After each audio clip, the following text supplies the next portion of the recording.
இந்த 1 இல்லைன்னா, அந்த 8 நமக்கு அமைஞ்சிருக்காதுங்க. எஸ், சர்வதேசமெங்கும் உழைக்கும் தொழிலாளர்கள் தினமாக இந்த மே 1 கொண்டாடப்பட்டு கொண்டிருக்கு. 1888ஆம் ஆண்டு அமெரிக்கா சிக்காகோவில பார்த்தோம்னா, மகளிர் உரிமைகள் தொடர்ந்து 8 மணி நேர வேலை உத்தரவாதத்துக்காக மாபெரும் போராட்டம் நடந்தது. பலர் தங்களுடைய இன்னுயிர தியாகம் செய்து தான் இந்த உரிமைகள பெற்றுக் கொடுத்தாங்க.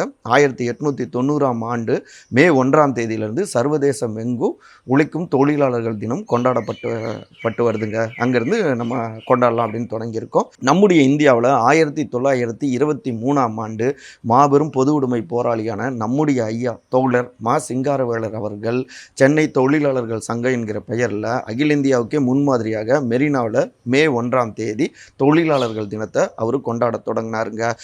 இங்கே நம்முடைய இந்தியாவில் பார்த்தோம்னா பெண்களுக்கான அந்த மகப்பேறு விடுப்பு பிரசவ காலத்தில், அதுக்கப்புறம் 8 மணி நேர வேலை உத்தரவாதம், அப்புறம் பிற்படுத்தப்பட்ட சமூகங்களுக்கான இடஒதுக்கீடு உள்ளிட்ட பலவற்றையும் தொழிலாளர்கள் நலனில் இருந்து சட்டமாக்கி உறுதிப்படுத்தியது யார் தெரியுங்களா? நம்முடைய அண்ணல் அம்பேத்கர் அவர்களுங்க.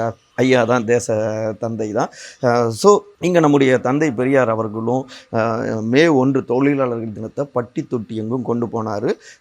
ரஷ்யாலாம் பயணிச்சுட்டு வந்துட்டு பொது உடைமை கருத்தியல்களை அவரும் பரப்புனார். இங்கே பல்வேறு தோழர்கள் தோழர் ஜீவா உள்ளிட்ட பல தியாகிகள் நம்முடைய 8 மணி நேர வேலை உத்தரவாதத்துக்காக பாடுபட்டாங்க. தொழிலாளர்கள் நலனுக்காக. இன்றைக்கும் கார்ப்பரேட் சுரண்டல்கள் இருந்துகிட்ருக்கு. 8 மணி நேர வேலை பறிபோகக்கூடிய அபாயம் இருந்துகிட்ருக்கு. இதற்கு எதிராக உழைக்கும் தொழிலாளர்கள் ஒன்று சேர்ந்து அறவழியில் போராடணும். அனைவருக்கும் இனிய தொழிலாளர்கள் நல வாழ்த்துக்கள். தொழிலாளர்கள் தின நல்வாழ்த்துக்கள்.